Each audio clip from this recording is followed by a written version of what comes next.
Hello everybody and welcome to the e-commerce day Africa.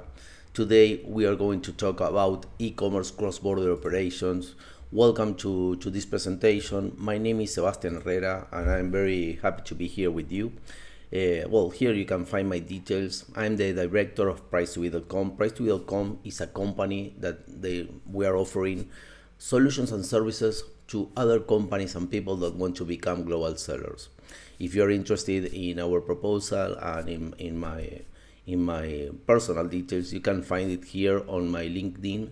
I put it linkedin.com Sebastian Herrera, and you can find all the details. Today we are going to talk about something that I love. It's cross-border e-commerce, and we will be focusing on the key concepts, the key concept that you need to understand to start a global operations. For a global operations, what we refer is to an operations where you will be selling from Africa to all over the world directly to final customers' home, probably with a transit time between 1 day to 96 hours, 24 hours to 96 hours. And this is what we will be focusing today. We don't have so much time and I have a lot of slides, so we are starting right now. Give me 1 second. Okay, when we refer to cross-border e-commerce, what we refer is to the possibility to sell a product that is located in country A and sell it directly to a consumer that is located on country B. This is not fulfillment. This is not the typical operation when you ship large quantities of products to another country and then you sell in that country the products that you shipped previously. What we refer to cross-border e-commerce is when you ship products directly putting on the airway bill the details of your company and the details of the recipient person or company that will receive probably 1, 2, 3 units of a product. The product is located in country A, you generate an airway bill, a courier airway bill, and you ship it directly to a final consumer that is located probably in country B or C. This is amazing because it's one of the hottest trends that you can find on 2021, 2022, and 2023, and it's changing everything because in the past, generally e-commerce companies were local companies, local sellers, but with this trend, with these changes and all the things that happens during these decades, you can find that right now small companies, medium companies, and large companies are becoming global sellers, shipping directly their products from their country directly to consumers that are located around the world. Okay, we will move into cross-border e-commerce 101 and we will start explaining the basis of the cross-border e-commerce. Okay, here you can find, first of all, when we talk about e-commerce, what we can say is that people take 3 things into consideration to purchase a product. The first thing that they take into consideration is the final product price that they will have to pay in order to receive this product on their home. And this includes the logistic cost, and if the product is coming from another country, this will include the duties and taxes that it must be paid in order to be delivered door to door. The second thing that people take into consideration is the transit time. This means the amount of time that it will take, in this case, to this Rosamonte tea infusion, in order to take it from the manufacturing facility to their home.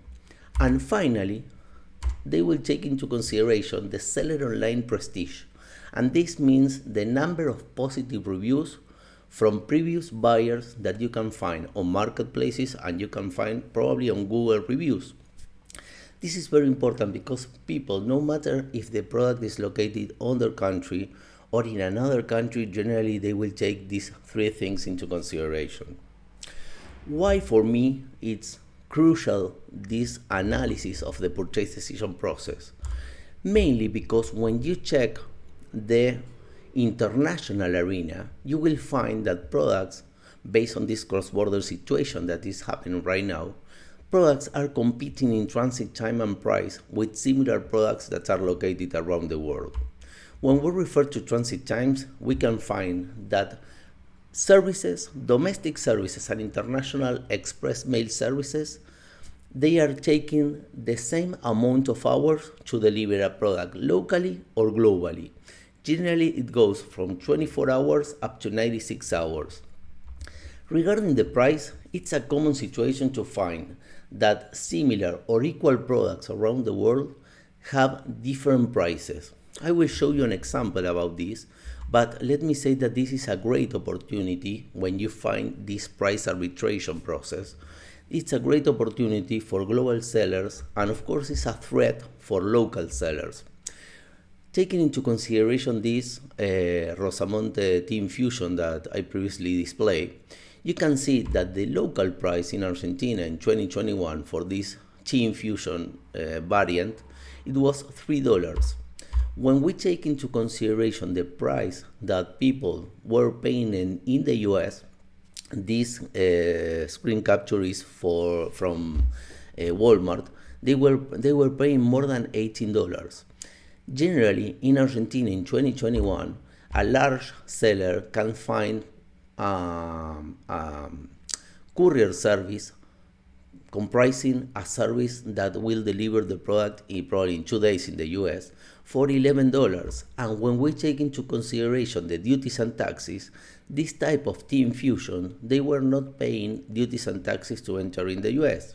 So as you can see, the final price of this particular product shipped directly from Argentina with a transit time of 2 days, the same transit time that Amazon generally offers to customers to deliver a product inside the US, was $14, when on the same moment in Walmart, the same product was sold at $18 or more than $18.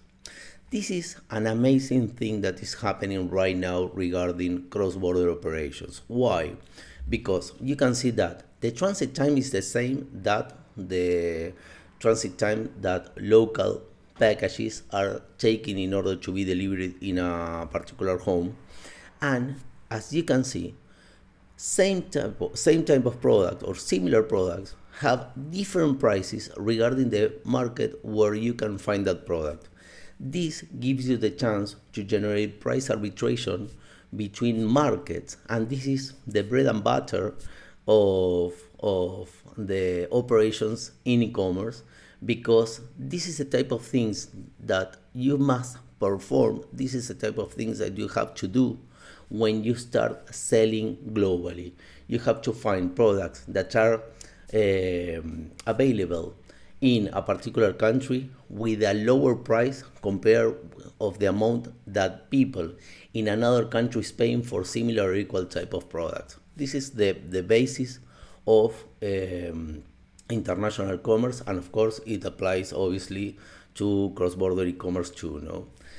One of the main things that I talk about when we start talking about this was that people generally take into consideration the seller online prestige, and a game changer happens mainly on 2010 and on 2015, because it was a common situation to observe that many marketplaces start offering to companies around the world the possibility to sell directly to their local customers. In the past, someone who wants to purchase a product that was located in another country must enter to another website located in another country, probably with another language, and they must enter the credit card. This was a process that generally people avoid because they don't have the confidence to do that. What happens with the change? People that generally are using locally a particular marketplace, they start finding on their local marketplace products that were located in another countries, and they start purchasing these products, and global sellers from all over the world start delivering probably in 1, 2, or 3 days or 4 days from their local markets to this foreign market directly to final consumers. And this was a boom for e-commerce operations, because people lost the how can I explain? People get confident that if anything happens and this global seller was not fulfilling the promise, the selling promise, they will request the money to Mercado Libre, to Amazon, to eBay, in Africa to Jumia, and the marketplace will arrange the situation. This was incredible because when you check the impact that this type of operations have, you find that the present situation of cross-border operations was a market that was expected to reach $1 trillion in 2022 or 2023, but the pandemic of COVID make this process faster. And right now, when you check, as an example, Amazon, right now, Amazon says that 1 of 4 of the operations that you can see on their marketplaces around the world account for products that are coming from a different country, directly from a different country from where the customer is located. I'm talking about Amazon because when you refer to the west part of the world, the marketplace that are driving CBT sales are mainly Amazon and eBay, and these are the two most popular marketplaces in the United States and in Europe. On the other hand, on the Asia Pacific area is led by China, and it's becoming the world's largest CBT region for both imports and export operations. This is very important because this type of operations is where you will have the chance to focus from Africa to this type of markets in order to sell directly to this type of consumers. As an example, I'm located in Argentina and I am selling to customers located in the US with a transit time of 2 days, in Europe with a delivery transit time of 3 days, and the rest of the world generally takes like 4 to 6 days to deliver it worldwide using DHL or FedEx or UPS. Regarding Africa, it was very interesting to find all the important things and all the changes that Jumia performs. Here you have the link to Jumia Global. And Jumia announces the launch of the global vendor programs 1 year ago. And right now you can find that global sellers located at China, India, Spain, Turkey, and other countries, they are able right now to sell directly to African customers. It's like 1.3 billion of users, and regarding the people that is connected to internet, Jumia says that they have right now the possibility to deliver directly to 527 million of people in Africa.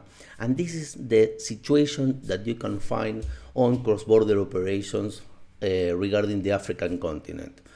This is the first part of the cross-border one-on-one, and how can I explain?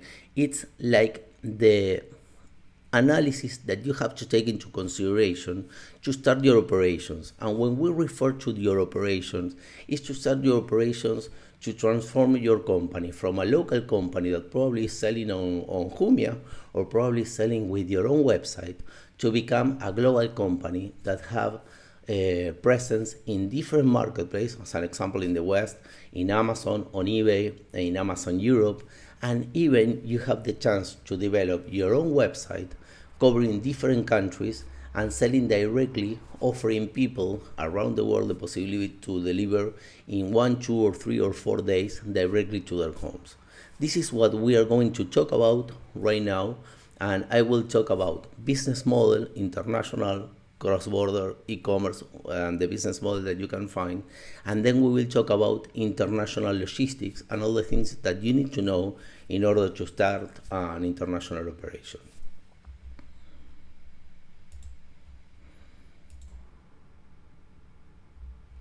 Well, right now we are going to talk about international trade business models. One of the most important things that you have to understand in order to tap into the cross-border e-commerce arena. First of all, what we're going to say is that in international trade, and of course in trade in general, the retail price of a product, the amount of money that the customer will pay in order to purchase a product and to receive it in their home, of course we can say that is the sum of efforts. And when we refer to the sum of efforts, we are referring to the effort of manufacturing, to the effort of logistics, even delivered directly to final consumer's house. We are talking about the effort of marketing, the idea to promote and to communicate a particular product to final consumers in a particular market. And of course, the last effort or the last part of this equation that will compound the retail price of a product is a profit that this seller, local or global seller, want to receive. As you can see, this is like a timeline where you have on the manufacturing area, here in Argentina in this case, the manufacturing process of a product. Then you have a logistic that will take this product directly to probably to a warehouse, or even if you are doing international cross-border e-commerce, directly to this customer that is located in Europe, deliver it in 2 or 3 days directly to their home. And of course, you have the part of marketing. And in marketing, we refer to probably B2B operations of marketing, but mainly when we refer to international cross-border e-commerce, we are referring to the possibility to sell and to promote products directly to final customers in order to sell these products in the same way that local retailers offer this product to these consumers. Taking into consideration that this timeline, for me, I believe that it's very important that local companies start learning how to sell directly to consumers worldwide in order to become global sellers. Why global sellers is important? Because when you sell to more than one country, you have the possibility to earn more money based on this price arbitrage that you will find around the world. Regarding the process of learn to sell directly to consumers, it's important to understand that regarding income generation for international trade, generally the sale price is higher when you sell to final consumers compared to the possibility to sell to resellers, to B2B companies that will resell your products. And on the other hand, the more responsibility this seller, in this case, this seller from Argentina, assumes in the trade process, the greater income per unit sold will obtain this seller, assuming this risk that it's defined in this time frame from the manufacturing facility, performing the logistics, doing the marketing, adding a profit and selling directly to these customers. Why I'm explaining this, and I will make a comparison between the past environment that you can find on international commerce and the new environment that international e-commerce offers to global sellers. As an example, when we refer to a company that manufactures a product and try to sell it around the world, what you will find is a company that can perform B2B operations. This means they will take large quantities of products and this product will be sold to a B2B company, in this case located in Europe, and they will handle all the logistics and all the marketing efforts in this region in order to obtain a benefit. But this is not the only operation. This B2B operation is not the only operation that you can perform right now. As I told you, you have the possibility to develop a website in Europe and to cover directly final consumers located in Europe that instead of paying $3 of like people pay in Argentina, or instead of paying $7 that this large B2B company that will act as a reseller is going to pay to this manufacturing facility. The manufacturing facility performing these efforts, the effort of manufacturing, the effort of performing logistics, and the effort of performing marketing operation, they have the chance to set up a website and to sell directly to these final consumers. As you can see, they have the chance to earn $18 instead of these $3 or $7. But this is not the only opportunity or the only possibility that this company can have or can find to sell to a final consumer in Europe. The other thing that they can do is to sell directly to these final consumers using local marketplaces located in Europe. In this case, I'm focusing on Amazon and eBay. And why in this example the company will receive $16 instead of $18? Because generally this marketplace will charge you a commission because they are performing all the marketing effort in this operation.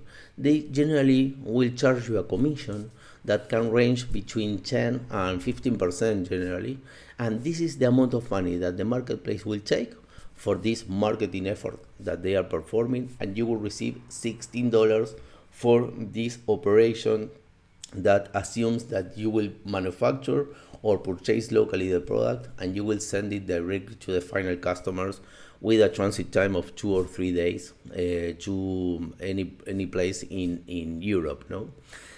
But these are not the only opportunities that you can find to sell a product directly to a consumer in Europe. In this case, you can do it to US, you can do it to Latin America, you can do it to Japan. The other thing that this type of operations offer to sellers is the possibility to find local companies that they have local operations and stores in Europe, convenience stores in Europe, that probably they know how to perform marketing operations in that market, but they don't know anything about logistics. And one thing that many companies start to do is to create reseller network, but a reseller network of small convenience stores. Instead of having one big retailer or big reseller in Europe, you start creating a network of convenience stores, and you arrange with them that you will ship these tea infusions probably in quantities not exceeding 50 kilograms directly to these convenience stores when they request it.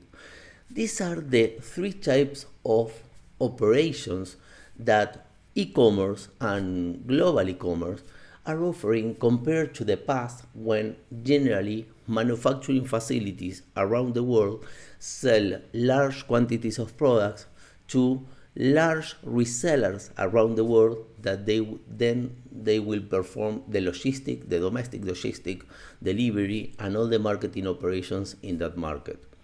Why this is important? Because as you can see, these 3 models are typically models that you can access when you ship products using courier services or postal union services.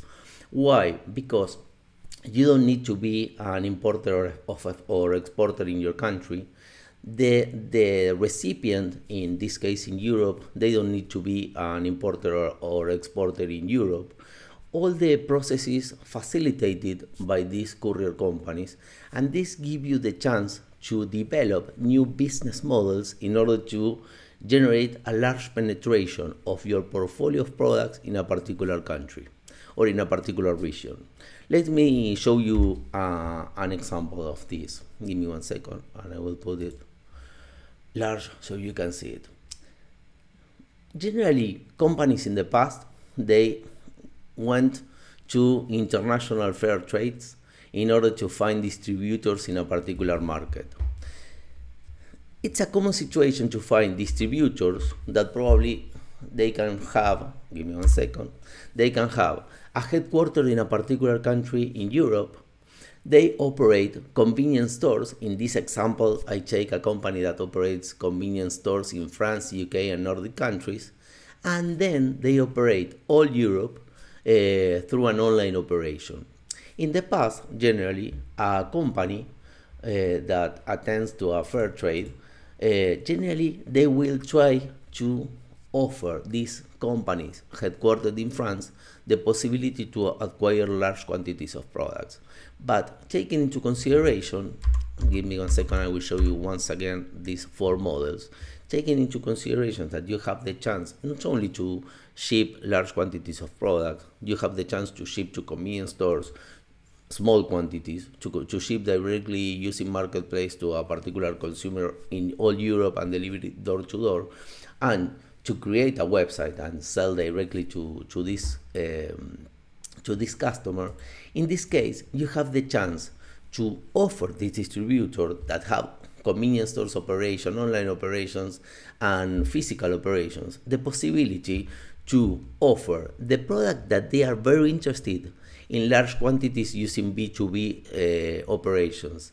And on the other hand, the possibility to offer convenience stores that they have in France, in the UK, and in Nordic countries, small quantities of products that probably this distributor believes that in large quantities they will not be able to sell it in all over Europe.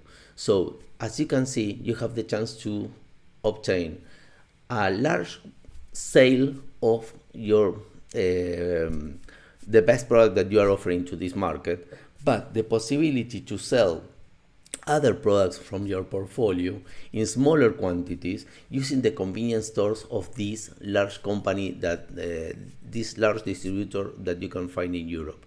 And finally, taking into consideration that this distributor can operate with their online proposal, and based on the fact that many of these distributors operate like a marketplace, you have the chance even to offer them the possibility to extend this situation that you are using with Amazon and with eBay, and to offer them the possibility to ship directly from Africa, or in our case, to ship directly from Argentina to this final consumer in Europe, that this final consumer purchases product through the online operation that this large distributor in Europe have. And of course, you will be paying a commission in the same way that you pay to Amazon or to eBay, to this large distributor, for this sale that they perform. As you can see, you have more possibilities to put more products in a particular market. Generally, a company have a large amount of different products in their portfolio, and it's a common situation to observe that they have probably 10 products, but 2 of these products are stars in this portfolio. With this environment, with this approach, you have the chance to put in that marketplace, or to put in that market, the 10 products, no matter if these customers want all the products or just a few in the B2B environment. No, I will explain with many details then, but take into consideration this. With e-commerce, with international e-commerce, you have the chance to develop different business models and to obtain greater benefits for all the products in your portfolio. No?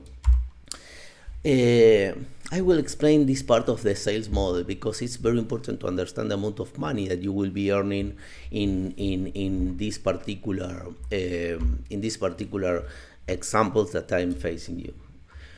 In B2B, generally you will find distributors that wants to purchase large quantities of products, and generally they have the domestic logistic, and all the marketing effort defined for that particular region. They are specialists on that, and of course they are going to require you a large discount, because in these 3 efforts that you can find, the manufacturing effort, the logistic effort, and the marketing effort, this large distributor will be performing logistic and marketing, and you will be only performing manufacturing.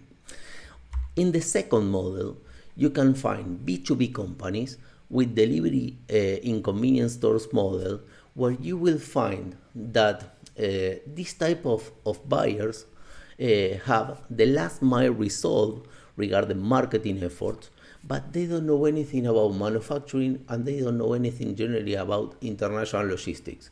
So in this case, in this business model, what you will be doing is to facilitate to these convenience stores located around the world, and in this case, in this example in Europe, the possibility to sell products that are located around the world, when you will be resolving the manufacturing effort and the logistic effort, and they will be performing the marketing effort. Finally, the third model that I previously talked about, as you can see, you can find companies that have an online presence and they want to work like international marketplaces, but they don't want to do anything regarding manufacturing, regarding logistics, and regarding some part of the marketing referred to the listing process and the photograph of the products and all that kind of things that you perform generally when you sell in an international marketplace. But these companies are great performing marketing operations. So you put your products in that place. Of course, the amount of money that you are going to pay is smaller compared to the other. The amount of money that you are going to pay or the amount of discount that you are going to perform is smaller compared to the other two models, and you have the chance to put all your portfolio in this particular region, sell directly to final customers. Regarding the amount of money that you will be receiving, as you can see, on the B2B model, you will be receiving probably $3 or $7 because they will be performing all the efforts. In the stores, convenience stores model, you will be receiving $14, probably. It's an example because the difference between $18 and $14, it's a very interesting amount of money that this company can receive for the marketing efforts that they will be performing in that particular region. And regarding the possibility to sell directly with your own website and using a marketplace, as you can see, you can receive in your website the full price that the customer is paying, and in a marketplace you will be paying an amount that, as I told you, probably range between 10 or 15%, and you will be receiving $16.5. This is very important because, as you can see, selling with different type of selling models gives you the chance to obtain greater amount of money per unit sold based on the type of model that you choose. And one thing that is very, very important to explain, and this is a typical situation that I found when I talk with manufacturers, selling directly to final consumer is not attempting against the distribution chain, mainly because generally small and medium companies, as an example, small and medium companies located in South America or small and medium companies located in Africa, they generally don't have a distribution chain in Europe. So sometimes it acts, this type of selling directly to consumer acts like an enhancement of the interest that a large distributor or a large company can have based on the sales that this company see that you are generating in a particular market or particular region. So try to embrace this type of three business models, because it's the best way to generate our largest revenue, no? Regarding the trace balance generation, and this is more when you try to understand this type of operations like a country, not only like your company. When I refer to like a country, is the way that you are contributing to generate a large trade balance, a positive trade balance for your country, and as you can see in the next slide, a positive employment, more employment for local people when you start selling globally. When you see this type of operations, these three models of operations, you will see that the amount of money that you will be receiving is you will receive more money. You will receive more money based on the amount of efforts that you will include. And why this is important? Because when you refer to efforts, you are referring to employment. You are referring to people that is located right now in Africa, and they will be receiving the possibility, or they will be included in the possibility to participate in these global selling operations. Let me explain how. When you check the type of shops refer to this type of effort that you can find, the manufacturing effort generally employs people in industrial shops, in well, the employment on external suppliers of raw materials, employment on packaging suppliers, and manufacturing shops in general that you can find on the industrial part of the process to create a product. No. Regarding the logistic part, when we refer to large quantities of products on the general regime, generally the part of employment that you can find in a local market, in this case in Africa, or in this case in South America, when you sell to Europe or to the US, it's like jobs, earth, and marine cargo. Then you can find custom clearers and freight and transportation people that can be involved in this type of operations. But when you start selling using the two different models that I explained in this example, convenience stores and selling directly to customers in the other model, using e-commerce cross-border operations. As you can see, you can include postal company shops located in Africa that they will create all the process, the custom process to release a single package, and taking into consideration that probably you can sell 100, 200, 300 packages per day, you can imagine the amount of jobs that this can generate. And of course, you have the chance to generate employment at warehousing companies located in Africa to perform the picking and packing activities that are required when you try or when you start selling directly to final consumers around the world. And these are not the only type of jobs that are included when you start selling using international e-commerce and international cross-border. On marketing, it's a common situation to observe that these companies that are local companies located, in this case in Africa, they start to sell globally, and the same advertising agencies that are using locally, they are used to perform advertising on Google, on Facebook, on Instagram, globally.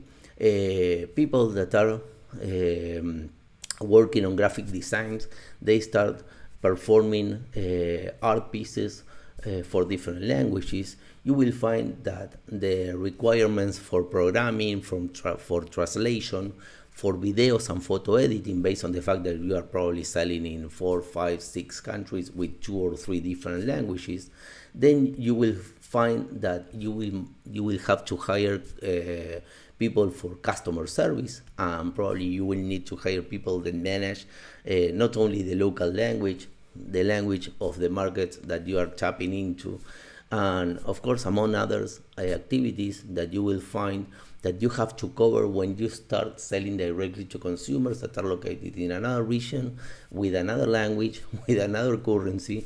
And this is the great part of cross-border e-commerce. Cross-border e-commerce has the chance to change the employment, the working, the jobs that a particular country is offering to their local people by including different type of activities and in different type of languages and possibilities, based on the fact that you are selling to different type of markets with different type of customizations now. So this is very, very important, because in my experience, and this is the last slide of this part of the presentation, in my experience and in my what I feel is that in the future, what you will be seeing is that good export combined with service export will contribute to the total export value of a country. The trade balances that you will find, if they are positive in their territory, will come for these collective contributions that you will find, not only selling products, the possibility to contribute selling products with services included in that selling process. And this is one of the most important things that regions like South America, developing countries that, like we are, developing countries that you can find in Africa, have the chance to take employment or to take jobs that right now are located in Europe, as an example, or in the US, and bring it back to their homes by selling directly to final consumers around the world. Picking and packing will be performed locally. All the part of the marketing effort will be performed locally. All the part of the custom process will be performed locally to deliver products around the world. So take into consideration these type of things, because this can change the current schema, the way that it's working right now, all the things that comes from for balance trade, and all the things that are related to the amount of money that our countries, developing countries, can receive compared to a B2B general regime traditional operations. No? Right now we are going to see in the next part of the presentation the international logistic part that makes this possible. No? The comparison between the traditional exportation, the general regime, compared to the courier or postal union legislation that gives you the chance to ship a package and to deliver that package probably in 1 to 4 days globally. Okay, let's talk about international trade logistics. This is one of the most important things that you have to take into consideration. Not because it's difficult, mainly because you have to understand this to perform all the business model possibilities that I previously talked about. International trade logistics generally refers to the possibility to ship a product from manufacturing facilities to consumers around the world. And the main idea of international logistics is to facilitate global trade. And when we refer to facilitate the global trade, let me explain this, because it's something like the way that it works. Generally, companies affected to logistics, companies that offers logistics services, generally create logistics proposal for the transportation and delivery of goods. As an example, one of the logistic proposal can be 2-day delivery. The other logistic proposal can be 4-day delivery. The other logistic proposal can be 20 days delivery. And this is very interesting because based on this logistic proposal created by international logistic companies, you have the chance to match the requirements that a particular product can have regarding the amount of information that the customer will need in order to know where the product is located, and the price of this product and the amount of money that you are going to pay regarding logistics based on the speed or the transit time speed and the amount of information that you will need in order to communicate in all the steps where these products are located using tracking services. No? As an example, in terms of logistic cost, and this is very, very important for you to know this, because when you negotiate a rate with a courier company, you have to understand that if you request higher speed in transit time, the higher is the price that this logistic company will charge you. And the other thing that affects the amount of money that you are going to pay is the traceability of packages. The more traceability that you request, the more information, the more tracking information that you request to a courier company, the higher will be the price that you will have to pay. Mainly because when tracking information is generated, tracking information is generally generated because an employee of this courier company goes to your package and scan the package. So these are the two things that you have to take into consideration when you define a pricing. Why this is important? Let me explain you this example, or this with an example. You have an iPhone, a telephone produced by Apple. Generally, people, when they pay more than $1,000, $1,500, generally they will request higher speed in transit time. They want to have that package probably in 1, 2, or 3 days. And of course, they want to know in every time the tracking information of this package. So they don't have any problem to pay a higher price regarding the logistic cost that it will take to take the product from country A to country B. On the other side, if you have someone that purchased socks, I don't know, a 3-pack of socks, generally that person prefers to receive free shipping instead of higher speed in transit time and a lot of information and tracking information. The general situation of this is when you purchase an expensive product on Amazon and when you purchase a cheap product on AliExpress or the AliExtreme or this type of Chinese companies that offers you 20 or 30-day delivery, but they offer you free shipping.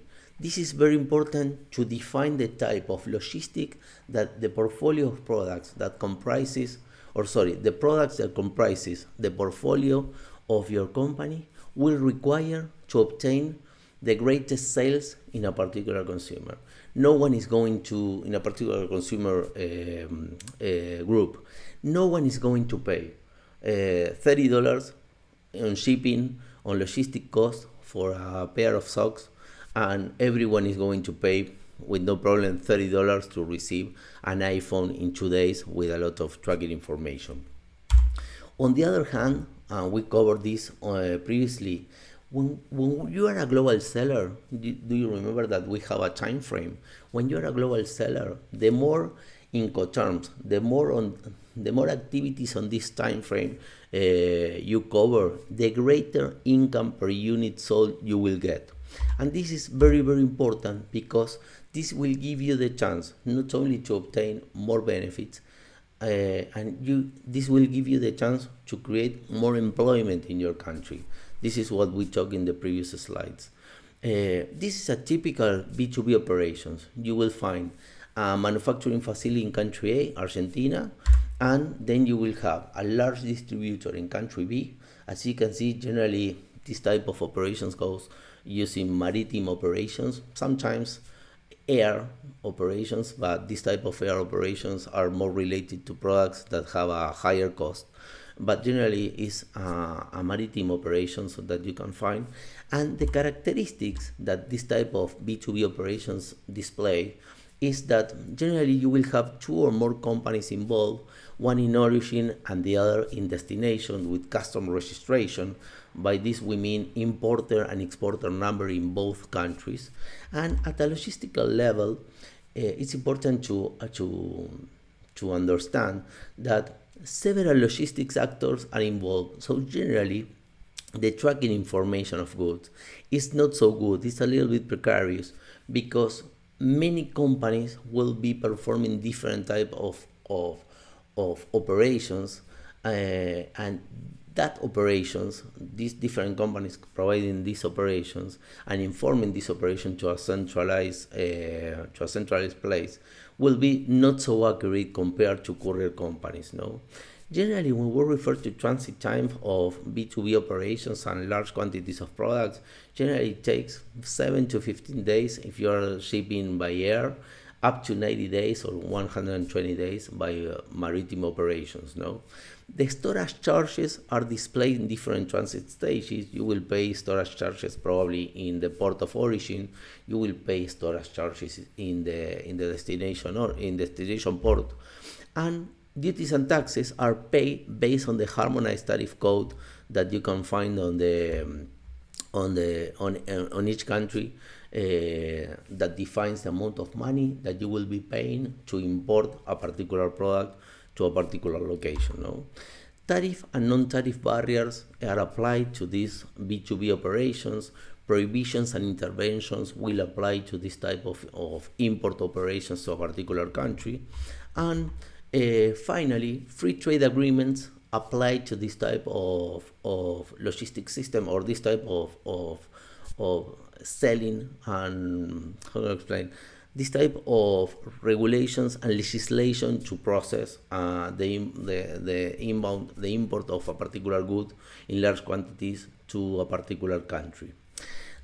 On the other side, this is a traditional way that generally global commerce operation operates, shipping large quantities of products on containers. On the other side, you have right now what we were talking about, courier and postal and universal postal services offering door-to-door services. And as you can see here, I will put it bigger so you can see it. You will see a company, a courier company or logistic company that will take the product in country A and they take it to country B with a transit time of probably 24 up to 96 hours directly to the final consumer.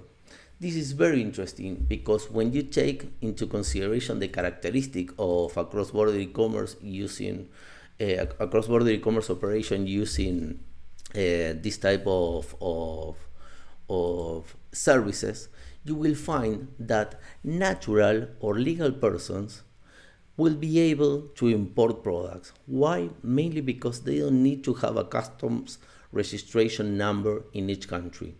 This is the most important thing that courier services and postal union services legislation offers to e-commerce operations. As an example, it's a common situation to find companies that have an importer and exporter number, but it's not common situation to find people, regular people, a medical doctor, an accountant to have an importer and exporter number. Based on the fact that this type of legislation is not requiring the recipient to be an importer, you have the chance to sell small quantities of products, probably below 50 kilograms or 68 kilograms around the world, directly to final consumers in all over the world with no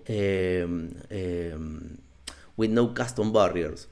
This is very interesting because as a consequence, it allows to sell to end consumers around the world.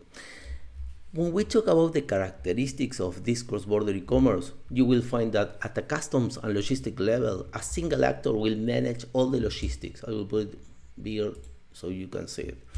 A single actor will manage all the logistics. As an example, FedEx, UPS, DHL will manage all the logistics that are involved in this type of process. Transit time generally is 24 up to 72 hours in courier services, or when you refer to postal union services, you can find 24 to 72, and the slowest services 10 to 30 days globally. Storage charges are not displayed on the payment receipt because it's included directly in the rate that they offer you when you hire the service. Tracking information based on the fact that you have a single actor that manages all the logistics. The tracking information in courier services is at all times. You have very accurate information, and Universal Postal Union services, it depends on the amount of money that you pay for this type of services. Duties and taxes, this type of operations, mainly courier services, will pay duties and taxes based on the harmonized tariff code in the same way that B2B operations pay for that. Tariff and non-tariff barriers, prohibitions and interventions will apply in the same way that applies to the general regime. But one of the most important things that applies to cross-border e-commerce operation performed by courier services by courier services or postal union services is that you can find that many countries define a de minimis value. This means that the final consumer will not pay duties and taxes if the price of the product is below a particular amount of money defined by this importer country. And this is very interesting because when you check different countries around the world, as an example, the US right now, if you ship to a natural or legal person, a natural person, a product from another country to their home, if the product has a price below $800, they are not going to pay any tax to receive that product in their home. This is very, very convenient for people to purchase products in all over the world and to receive it tax-free in their country, compared to the same situation that face legal persons that uses the general regime, and probably for the same product, based on the fact that the minimum value is not applying to the general regime, they will pay duties and taxes when regular people will not. This is one of the most important things that you can find on the cross-border e-commerce operation, and you have to check the amount of money that products entering with the regime, the general regime, will pay, and compare to the amount of money that this same product will pay using courier services to see if you can find a price arbitrage that will give you the chance to pay less for the same product that you can find on your particular market. Finally, and I want to finish with this is the conclusion that I want to offer, and I expect that this presentation was interesting for you. If I have to talk about the benefits that display the multi-channel selling strategies, first of all, based on the fact that you are using more quantities of commercial and logistical strategies, you will have a greater commercial penetration around the world. If you sell only using resellers, you will be focusing only on the general regime and on the B2B arena. With this type of operations, you can focus on the B2B and on the B2C part, following the 4 type of business model that we previously discussed. When we refer to the business model of convenience stores and marketplaces and selling directly to final consumers, as you can see, the working capital it has less requirements because generally it's a common situation to find this. Generally, you will pay for the product that it's already been sold. So sometimes you receive the order and you process and you pay for that product when you receive an order from a customer. And compared with the general regime or compared to the B2B arena, generally in the B2B arena you will be shipping large quantities of products and you will receive the money when the products arrive. In this case, you will receive the money when the customer pays for this product, and you will be shipping directly the product probably in 1 or 2 days. In 1 day, in 1 business day, you will prepare the package and ship it. And as you can see, the working capital is not so important compared with the B2B arena. No? The sale price is higher, allowing receiving more revenue per unit sold because you are performing more effort, the manufacturing or buying effort locally, the logistic effort and the marketing effort, and of course a profit. The long tail, do you remember the example that I told you, the possibility to offer all the products that are in your portfolio to all the customers that were located in this example in Europe? Okay, you have the chance to offer products that probably are not the best selling products in your portfolio, but you have the chance to offer it using marketplace on your own website, and if someone purchases that product, you will be shipping directly the product to the final consumers. No? Country brand. This is very, very important for Africa, for South America, for many of our countries, now developing countries. Consumers will buy from local companies directly versus the current model of B2B, where they buy from foreign wholesalers. And let me say that people is very interested to promote developing countries. So this is something that when they check that the service is good, that the delivery is in probably 2 or 3 days to their home, and that the company is located in a developed country, they generally prefer to purchase and to support these developing countries companies to support these communities. No? So it's very, very important. And finally, and let me say that it's part of a slide that we previously talked, for me, I believe that the future of our countries and what we have to focus on is to focus on generate not only exports of goods, the possibility, based on the fact that we will be assuming more efforts, the possibility to mix the good export plus the service export, generating a lot of employment. So this will be the key to an enhanced income for our developing countries, to improve trade balances for our developing countries, and of course to grow the amount of shops that we are generating, based on the fact that will be generating only industrial jobs, we will be generating industrial jobs plus service shops. So this is something that our countries, developing countries around the world, must focus in order to obtain a greater benefit and to penetrate and to obtain a better life quality for the people living in our soil. No? So this is my message. Focus on exploiting all the commercial models and mainly try to mix export goods with service export in order to obtain a greatest income. So well, this is a presentation. Thank you so much for your time. For me, it's a pleasure to be in this first e-commerce day Africa. Thank you so much for the organization for inviting me here. And whatever you need, my details are on my LinkedIn. You can contact me, you can write to me, and I will support you in whatever I can. Thank you so much for your time. Bye bye.